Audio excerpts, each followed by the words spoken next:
నమస్కారం victory media news కి స్వాగతం. ముందుగా హెడ్లైన్స్ చూద్దాం.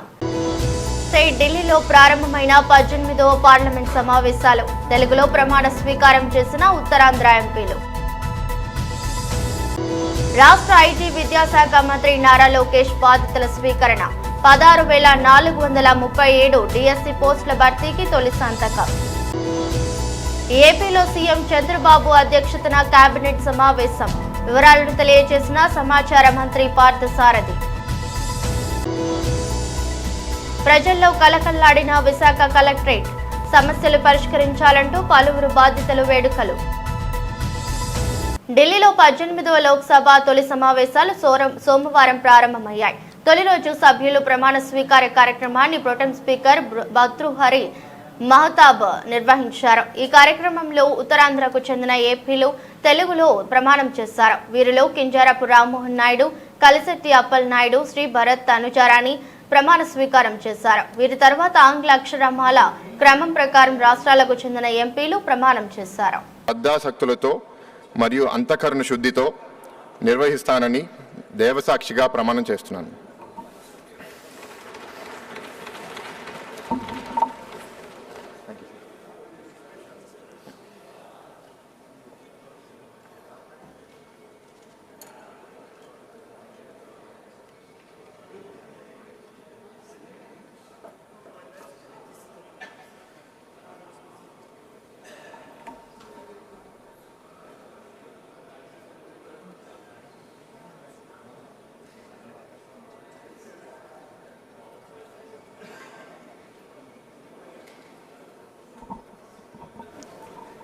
శ్రీ కింజరాపు రామ్మోహన్ నాయుడు అనే నేను లోక్సభ సభ్యుడిగా ఎన్నికైనందున శాసనం ద్వారా నిర్మితమైన భారత రాజ్యాంగం పట్ల నిజమైన విశ్వాసం, విధేయత చూపుతానని, భారతదేశ సార్వభౌమత్వాన్ని, సమగ్రతను కాపాడుతానని, నా బాధ్యతలను శ్రద్ధాశక్తులతో మరియు అంతఃకరణ శుద్ధితో నిర్వహిస్తానని దైవ సాక్షిగా ప్రమాణం చేస్తున్నాను.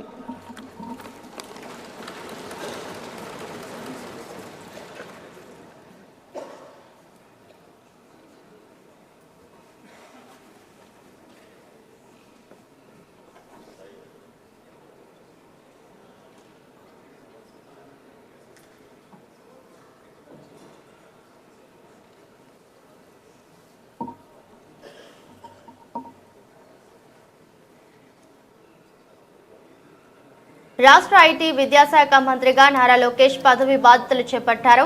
సచివాలయం 4వ బ్లాక్లోని తన ఛాంబర్లో ప్రత్యేక పూజలు చేసిన అనంతరం ఆయన బాధ్యతలు స్వీకరించారు.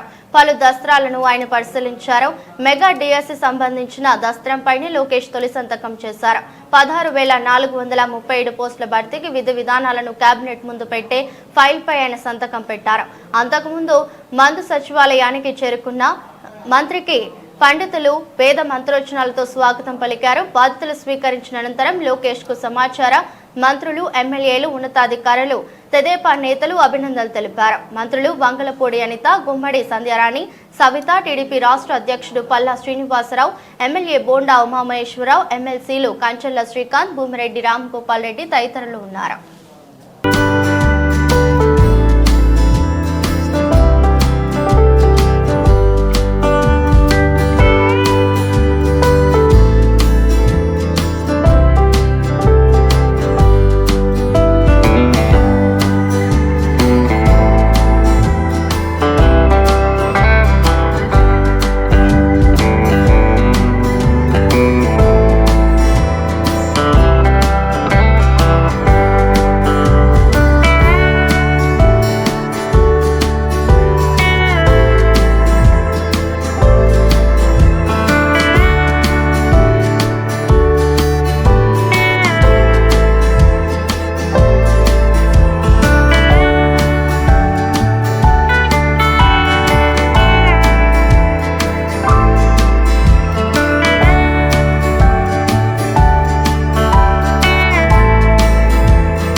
చంద్రబాబు అధ్యక్షతన ఏపీ మంత్రివర్గ సమావేశం సోమవారం సచివాలయంలో జరిగింది.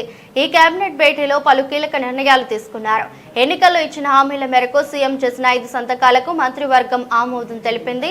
సమావేశం అనంతరం రాష్ట్ర సమాచార శాఖ మంత్రి పార్థసారథి మీడియాతో మాట్లాడుతూ ల్యాండ్ టైటిలింగ్ చట్టం రద్దుతో పాటు ఏప్రిల్ నుంచి పెన్షన్ 4,000 పెంపు, అన్నా క్యాంటీన్ల పునరుద్ధరణ, నైపుణ్య గణన అంశాలకు మంత్రివర్గం ఆమోదం తెలిపిందన్నారు.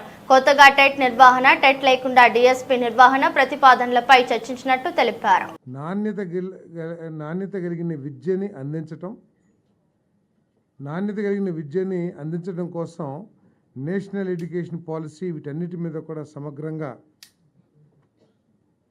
పరిశీలించి విద్యా ప్రమాణాలని పెంచే విధంగా ఈ రాష్ట్రంలో ప్రతి వాడికి కూడా నాణ్యత కలిగిన విద్య అందే విధంగా చర్యలు తీసుకోవాలని చెప్పేసి కూడా మరి ఆదేశించడం జరిగిందని చెప్పేసి మనం చేస్తాను. నేను ఇంకా రెండోది ల్యాండ్ టైటిలింగ్ యాక్ట్. మీ అందరికీ తెలుసు, ఈ రాష్ట్రంలో ఈ ల్యాండ్ టైటిలింగ్ యాక్ట్ అనగానే భూ యజమానులందరూ కూడా ఉలికిపాటుకి గురయ్యారు. పిడుగుపడ్డట్టు భయపడిపోయారు, భయాందోళనకు గురయ్యారు. ఈ ల్యాండ్ టైటిలింగ్ యాక్ట్ ఒకసారి మనం చూసినట్లయితే గత ప్రభుత్వం ఎంత బాధ్యతారహితంగా పరిపాలన చేసేదో అర్థమవుతుందని చెప్పేసి నేను మీ అందరికీ కూడా మనవి చేస్తా ఉన్నాను. ఎందుకంటే ఈ ల్యాండ్ టైటిలింగ్ యాక్ట్ యొక్క ఉద్దేశం దేశంలో కానీ రాష్ట్రాల్లో కానీ ఈ భూములకు సంబంధించిన లిటిగేషన్స్ తగ్గించాలనే ఒక లక్ష్యంతో ఈ చట్టాన్ని తీసుకురావాలని ఆలోచన చేసింది కేంద్ర ప్రభుత్వం.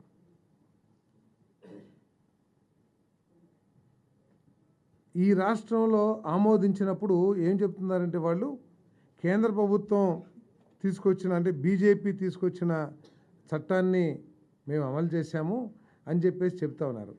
కానీ కేంద్ర ప్రభుత్వం ప్రతిపాదించిన నీతి ఆయోగ్ విశాఖ కలెక్టర్ కార్యాలయం చాలా కాలం తర్వాత ప్రజల ఫిర్యాదు వినతులతో రావడంతో కలకల్లాడింది. సోమవారం ఇన్ఛార్జి కలెక్టర్ మయూర్ అశోక్ కుమార్ ఆధ్వర్యంలో ప్రజా పరిష్కార వేదిక కార్యక్రమంలో అధిక సంఖ్యలో ప్రజలు పాల్గొని వారి సమస్యలను జిల్లా అధికారుల దృష్టికి తీసుకువచ్చారు. ప్రజలను స్వీకరించిన ఫిర్యాదులను సంబంధిత విభాగాల అధికారులు 3 రోజుల్లోగా పరిష్కరించి బాధితులకు తగిన న్యాయం చేయాలన్నారు. ఈ కార్యక్రమంలో ఆర్జీఓ హుసేన్ సాహెబ్ తో పాటు గ్రేటర్ అదనపు కమిషనర్ వర్మ, ఇతర జిల్లా అధికారులు పాల్గొన్నారు.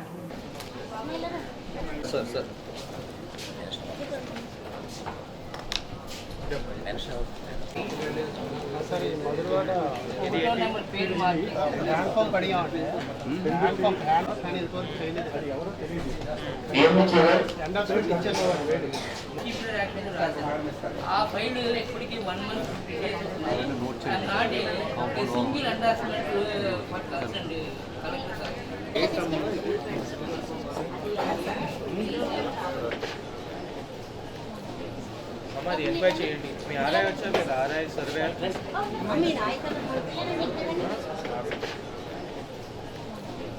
हमारी एनक्वायरी చేయండి. మీ ఆర్ఐ వచ్చారు కదా, ఆర్ఐ సర్వే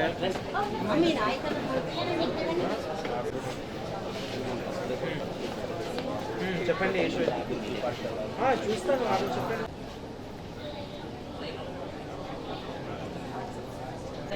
రాలేదా?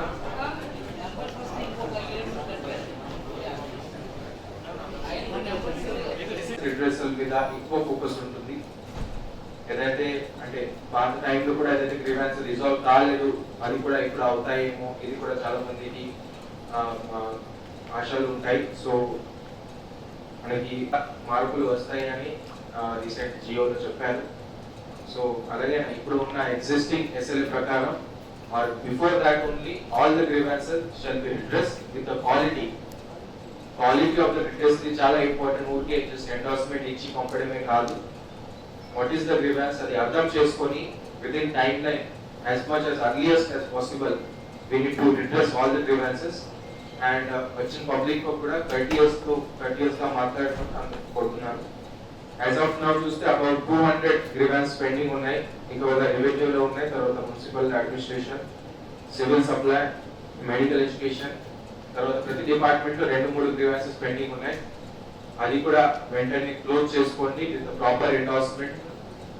Again I'm reiterating quality of the redressal and endorsement ఇలా తీసుకున్నాము, చాలా చాలా ఇంపార్టెంట్ అండి.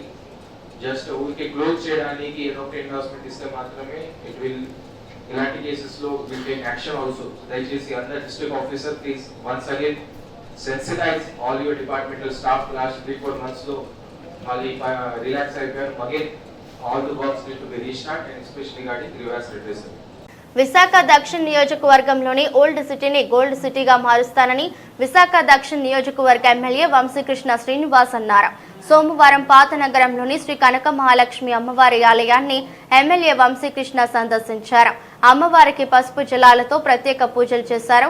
అనంతరం ఎమ్మెల్యే వంశీ మాట్లాడుతూ పాత నగరం అభివృద్ధికి తాను కట్టుబడి ఉన్నానని, త్వరలోనే ఆయా ప్రణాళికలను అమలు చేస్తానన్నారు. ఎన్నికల సమయంలో ఇచ్చిన హామీలను ప్రతి ఒక్కటి అమలు చేస్తామన్నారు. ఈ సందర్భంగానే ఆలయ ఈవోతో పాటు అధికారులు ఎమ్మెల్యేలకు ఘన స్వాగతం పలికారు.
నేను ఎమ్మెల్యేగా ప్రమాణ స్వీకారం చేసి మొట్టమొదటిసారిగా శ్రీ కనకమహాలక్ష్మి అమ్మవారిని దర్శించడానికి వచ్చాను. స్థానిక కార్పొరేటర్ గారు, అలాగే స్థానిక జనసేన, తెలుగుదేశం పార్టీ, బీజేపీ నాయకులు అందరూ కూడా విశాఖ నగరంలోని ప్రభుత్వ ఆసుపత్రుల్లో పనిచేస్తున్న శానిటేషన్ కార్మికులకు 3 నెలల జీతాలు చెల్లించడంతో పాటు పని భారం తగ్గించి వేధింపులు ఆపాలని ప్రభుత్వ hospitals contract and outsourcing workers union నాయకులు వెంకటరావు డిమాండ్ చేశారు. సోమవారం జిల్లా కలెక్టర్ కార్యాలయం వద్ద శానిటేషన్ ఉద్యోగులతో కలిసి ధర్నా చేశారు. అనంతరం అధికారులకు సమస్యలతో కూడిన వినతి పత్రాన్ని అందించారు. ఈ సందర్భంగానే ఆయన మీడియాతో మాట్లాడుతూ విమ్స్ ఆసుపత్రితో పాటు ప్రభుత్వ ఆసుపత్రుల్లో పనిచేస్తున్న కార్మికులకు తక్షణమే పెండింగ్ జీతాలు చెల్లించాలని, కానీ ఆయా కాంట్రాక్టర్లు కనీసం పట్టించుకోకుండా నిర్లక్ష్యం వివరిస్తున్నారని, తక్షణమే కార్మికులకు జీతాలు చెల్లించాలన్నారు.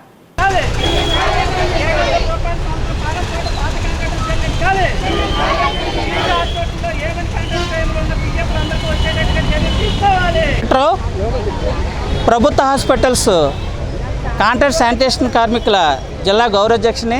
విశాఖ జిల్లాలో ఉన్న 8 ప్రభుత్వ హాస్పిటల్స్లోనూ మెడికల్ కాలేజీ, నర్సింగ్ కాలేజీలో సుమారు 2000 మంది శానిటేషన్ కార్మికులు కాంట్రాక్ట్ పద్ధతిలో, థర్డ్ పార్టీ కాంట్రాక్ట్ పద్ధతిలో పనిచేస్తున్నారు. వాళ్ళకి 3 నెలలు 4 నెలలు జీతాలు బకాయిలు పెడుతూ ఏ నెల కన్నాలో ఇవ్వటం లేదు. మా ప్రధాన డిమాండ్ ఏ నెల కన్నాలో జీతాలు చెల్లించాలని మేము డిమాండ్ చేస్తున్నాం. ఈ నెల 31తో ప్రస్తుత కాంట్రాక్టర్ కృష్ణ కన్స్ట్రక్షన్ వారి టైం అయిపోతుంది, కొత్త కాంట్రాక్టర్ వస్తారు. ఈ లోపున బకాయి జీతాలు కానీ ఉంటే మా అందరికీ కూడా తర్వాత 2 సంవత్సరాలు పడుతుందో 3 సంవత్సరాలు పడుతుందో తెలియదు, కాంట్రాక్టర్ వెళ్ళిపోతాడు. కాబట్టి ఆగస్టు 31 లోపున ప్రతి నెల ఏ నెల కన్నా జీతాలు ఇవ్వాలన్నది మా రెండో డిమాండు. ప్రధానంగా పిఎఫ్లో అవకతవకలు జరుగుతున్నాయి. మొత్తం కట్టవలసిన పిఎఫ్ కట్టడం లేదు, పేర్లలో తప్పులు ఉన్నాయి. భీమిలి మండలం కొత్త వలసలో శారదా పీఠానికి కేటాయించిన 15 ఎకరాల భూములను ప్రభుత్వం తక్షణమే స్వాధీనం చేసుకోవాలని, పీఠం కార్యకలాపాలపై విచారణ జరపాలని విశాఖ దళిత సంఘాల ఐక్య వేదిక రాష్ట్ర సమన్వయకర్త డాక్టర్ బూసి వెంకట్రావు డిమాండ్ చేశారు. గ్రీవెన్స్ డేను పురస్కరించుకుని ఈరోజు విదసం నేతలు incharge collector K Mayuri Ashok ని కలిసి మేరకు ఫిర్యాదు చేశారు. అనంతరం ఆయన మీడియాతో మాట్లాడుతూ కొత్తవలస గ్రామ సర్వే నంబర్ 102, 103లలో 15 ఎకరాల స్థలాన్ని శారదా పీఠం స్వరూపానందకు గత ప్రభుత్వం కేటాయించారని, ఈ కేటాయింపులో సహేతుక లేదన్నారు. ఈ భూమి మార్కెట్ విలువ ఎకరా 15 కోట్లుండగా కేవలం ఎకరాకు 1,00,000 చొప్పున 15 ఎకరాలు కేవలం 15 లక్షలకే జగన్ ప్రభుత్వం స్వరూపానందకు కట్టపెట్టడం సరైంది కాదన్నారు. ఈ భూములు కేటాయింపులో ఎక్కడా ప్రజా ప్రయోజనం లేదని, జగన్ రెడ్డి గెలుపు కోసం స్వరూపానంద చేసిన యాగానికి నజరానగా 100 కోట్ల ప్రజా భూములను ఆ పీఠానికి కట్టబెట్టారని దుయ్యబట్టారు. శారదా పీఠానికి భూముల కేటాయింపును వెంటనే నిర్వహించాలి. స్వరూపానందకు కేటాయించిన 15 ఎకరాల భూమిని తక్షణమే ప్రభుత్వం 2022-23లో విశాఖ కేంద్రంగా పనిచేస్తున్నటువంటి శారదాపీఠం అధిపతి స్వరూపానంద గారికి భీమిలి మండలంలో కొత్తవలస గ్రామంలో 15 ఎకరాల భూమిని కేటాయించింది. ఈ భూమి కేటాయింపులో హేతుబద్ధత లేదు అని చెప్పి విదసం భావిస్తూ ఉంది. ఎవరికైనా ప్రభుత్వం భూమి కేటాయిస్తే వారు యువతకు ఉపాధి చూపించాలి, ప్రభుత్వానికి ఆదాయం చూపించాలి, లేదా పునర్నిర్మాణానికి ఉపయోగపడాలి. కానీ ఈయన చేసేటువంటి వ్యవహారం ఆయన సొంత ట్రస్టును పెంచుకోవడం తప్ప దీంట్లో ఆధ్యాత్మికత కానీ ప్రజా ప్రయోజనం కానీ లేదు. వారు చెప్పేది వేద పాఠశాల నడుపుతానని చెప్పి వైసీపీ ప్రభుత్వ హయాంలో గృహ నిర్మాణాలకు చెందిన ఇళ్ల నిర్మాణాలు, కట్టడాలు తదితర అంశాలపై ప్రత్యేక విచారణ చేపట్టాలని భారతీయ జనతా పార్టీ నగర ఉపాధ్యక్షుడు చొక్కాకుల రాంబాబు అన్నారు. సోమవారం విశాఖ కలెక్టర్ కార్యాలయంలో ఇన్ఛార్జి కలెక్టర్ను కలిసి ఇళ్ల నిర్మాణాల్లో జరిగిన అక్రమాలపై ప్రత్యేకంగా విచారణ కోరుతూ వినతి పత్రాన్ని అందించారు. అనంతరం మాట్లాడుతూ జిల్లాలోని అన్ని సర్వే నెంబర్లో హుదూద్ ఇల్లు నిర్మించి నిజమైన లబ్ధిదారులకు కాకుండా అనర్హులకు ఇల్లు కేటాయించారని, ఈ విషయంపై విచారణ చేయాలని కోరారు.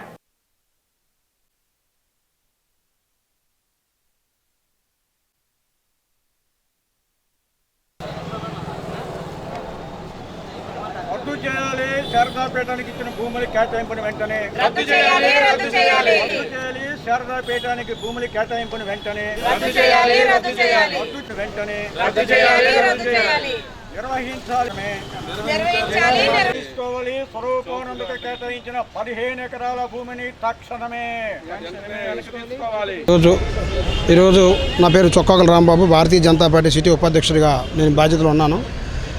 ఈరోజు ఈ స్పందన కార్యక్రమంలోని రాష్ట్ర గృహ నిర్మాణ సంస్థ విశాఖపట్నంలో జరుగుతున్నటువంటి అన్యాయాన్ని లిఖితపూర్వకంగా రాసివ్వడం జరిగింది. అన్ని సర్వే నెంబర్లలో కూడా హుదూదులు నిర్మించి ఉన్నటువంటి దాన్ని అదే నిజమైన లబ్ధిదారులు కాకుండా వేరే వాళ్ళకి సృష్టించిన లబ్ధిదారులకు ఇచ్చేసి కొంతమంది అధికారులు కుమ్మక్కై చేశారు. దాన్ని పూర్తిగా విచారణ చేసి నిజమైన లబ్ధిదారికి అందజేయాలని చెప్పేసి ఈరోజు కలెక్టర్ గారికి వెళ్ళి చెప్పడం జరిగింది. వినతిపత్రం కూడా ఇవ్వడం జరిగింది. గతంలో కూడా ఎన్నోసార్లు హౌసింగ్ ఆఫీస్లోని కూడా మేము దీనిపై విచారణ చేయండి, ఏ సర్వే నెంబర్ ఎవరికి ఇచ్చారు, పారదర్శకంగా తీసుకున్నారా లేదా, లబ్ధిదారులు ఎంపిక చేశారా లేదా, అలాగే MRO UCD project director MRO గారి చేతిలో ఎంక్వైరీ అయిందా లేదా, వాళ్ళు ఇచ్చిన ఎలిజిబిలిటీ ఆధారంగా ఇచ్చారా లేదా. కానీ అలా కాకుండా కొంతమంది అధికారులు చేతివాటం చూపించి ఎవరికి పడితే వాళ్ళకి ఇవ్వడం జరిగింది, గృహాలు మంజూరు చేయడం. దాన్ని పూర్తిగా వాళ్ళకి ఎవరైతే అంటే దొంగ లబ్ధిదారులు అయితే ఉన్నారో వాళ్ళకి తీసేసి నిజమైన లబ్ధిదారులకు ఇమ్మని చేస్తున్నాం. దీని మీద మా దళిత సంఘాల నుండి కూడా బీజేపీ కూడా చాలా పెద్ద పోరాటం కూడా చేయడం జరుగుతుంది. ఆల్రెడీ దీని మీద ఇంకా అవగలం, ఇంకా రాబోయే వచ్చే వారం కూడా పెద్ద ధర్నా కూడా కార్యక్రమం కూడా చేపడతాం. రాష్ట్ర గృహ నిర్మాణ సంస్థాన్ని వెళ్ళి అక్కడ మొత్తం మా యొక్క సిబ్బందితోటి అనగా మా బీజేపీ కార్యకర్తలు దళితుల్లో వెళ్ళి ముట్టడి చేసి దీని మీద విచారణ చేసి సంబంధిత అధికారులపై చర్య తీసుకొని నిజమైన లబ్ధిదారులకు ఇవ్వాలని మేము డిమాండ్ చేస్తూ ఈరోజు రిప్రజెంటేషన్ కలెక్టర్ గారికి ఇవ్వడం జరిగింది. అధికారాన్ని అడ్డం పెట్టుకుని మాజీ మంత్రి గుడివాడ అమర్నాథ్ చేపట్టిన అక్రమ నిర్మాణంపై తక్షణమే జీవీఎంసీ అధికారులు తగు చర్యలు తీసుకోవాలని జనసేన కార్పొరేటర్ పీతల మూర్తి యాదవ్ అన్నారు. సోమవారం జీవీఎంసీ స్పందన కార్యక్రమంలో గ్రేటర్ కమిషనర్ సాయికాంత్ వర్మను కలిసి అక్రమ నిర్మాణంపై చర్యలు తీసుకోరుతూ వినతి పత్రాన్ని అందించారు. అనంతరం ఆయన మీడియాతో మాట్లాడుతూ సామాన్యుడి చిన్నపాటి గృహం నిర్మిస్తే నానా హడావుడి చేసే జీవీఎంసీ అధికారులు ఎందుకు అమర్నాథ్ అక్రమ నిర్మాణాలపై చర్యలు తీసుకోవడం లేదంటూ టౌన్ ప్లానింగ్ అధికారులకు ప్రశ్నించారు. తక్షణమే ఆయా అక్రమ నిర్మాణాన్ని కూల్చివేయాలని, లేకుంటే మా పోరాటాన్ని మరింత ఉధృతం చేస్తామన్నారు.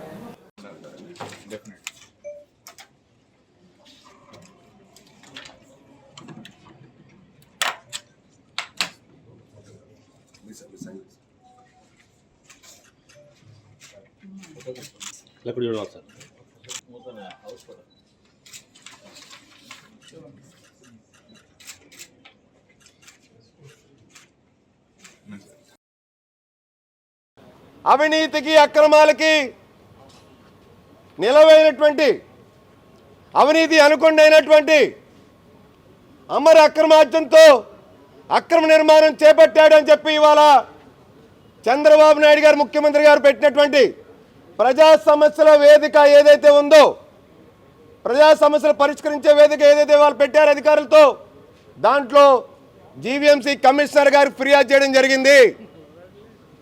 మీరు టౌన్ ప్లానింగ్ అధికారులు ఎందుకు ముద్దు నిద్రలో ఉన్నారు?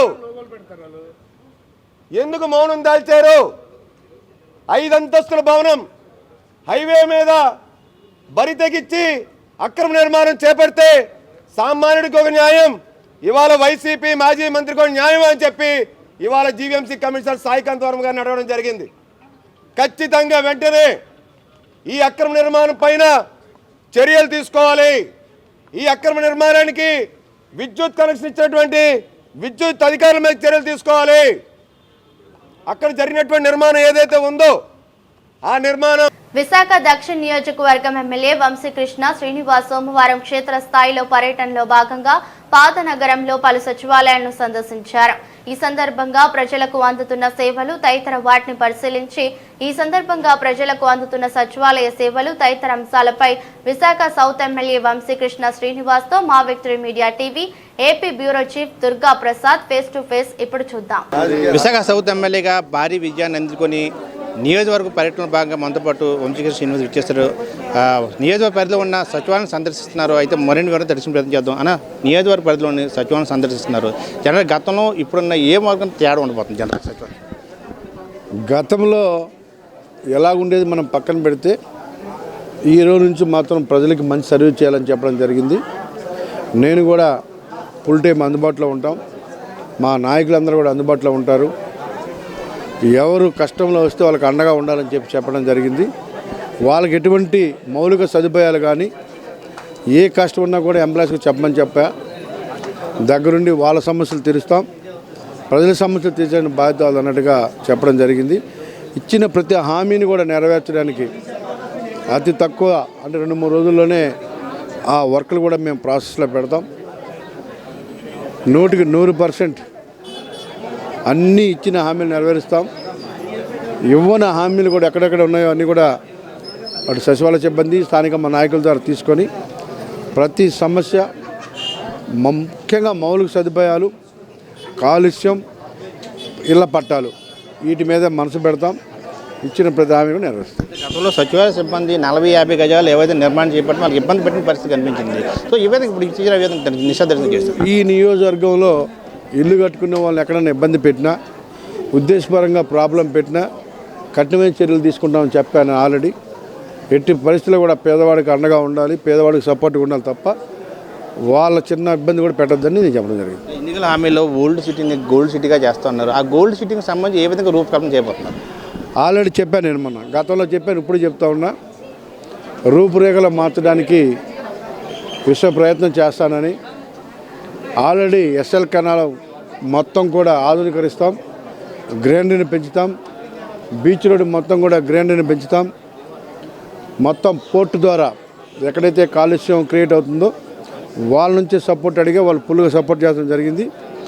మొత్తం రోడ్ల చుట్టూ కూడా మొక్కలు పెంచి రోడ్లన్నీ కూడా నీట్గా తయారు చేస్తాం. ఈ ప్రాంతాన్ని గతంలో ఎవరు చేయని విధంగా చేసి చూపిస్తామని చెప్పాం, అది నెరవేరుస్తాం. అతి త్వరలోనే ఆ కాలుష్యం ఏ ఎండోమెంట్ సమస్య ఉందో అవన్నీ కూడా నెరవేరుస్తాం. ఫైనల్గా చెప్పండి, వంశీకృష్ణ మార్గ్ ఏ విధంగా ఉండబోతుంది? గత పాలనలో పరంగా కక్ష సాధింపు ఉండబోతుందా? ఓవరాల్ నియోజకవర్గ సంబంధించి అభివృద్ధి ఉండబోతుంది? కక్షాదింపులు ఎక్కడో నీతి నిజాయితీగా ప్రజలకు సర్వీస్ చేస్తాం. రాజకీయాల్లో అవినీతి అంటూ లేదు అని 175లో దక్షిణ నియోజకవర్గం ఫస్ట్ ప్లేస్లో ఉంటుంది. సర్వీస్ చేయడంలో కానీ వర్కులు చేయడానికి కూడా ఫస్ట్ ప్లేసే ఉంటుందని హామీ ఇస్తున్నాం. చూసినా కదా, ఖచ్చితంగా ఏదైతే ఎన్నికల హామీల ప్రకారంగా ఓల్డ్ సిటీని గోల్డ్ సిటీగా చేస్తూ నియోజక అభివృద్ధికి ఆదర్శ నియోజకవర్గంగా తీర్చిదిద్ది మందపాటి వంశీకృష్ణ చెప్తారు. వార్తలు ముగించే ముందు మరోసారి హెడ్లైన్. ఢిల్లీలో ప్రారంభమైన 18వ పార్లమెంట్ సమావేశాలు. తెలుగులో ప్రమాణ స్వీకారం చేసిన ఉత్తరాంధ్ర ఎంపీలు. రాష్ట్ర ఐటీ విద్యాశాఖ మంత్రి నారా లోకేష్ బాధ్యతల స్వీకరణ. 16,437 డిఎస్సి పోస్టుల భర్తీకి తొలి సంతకం.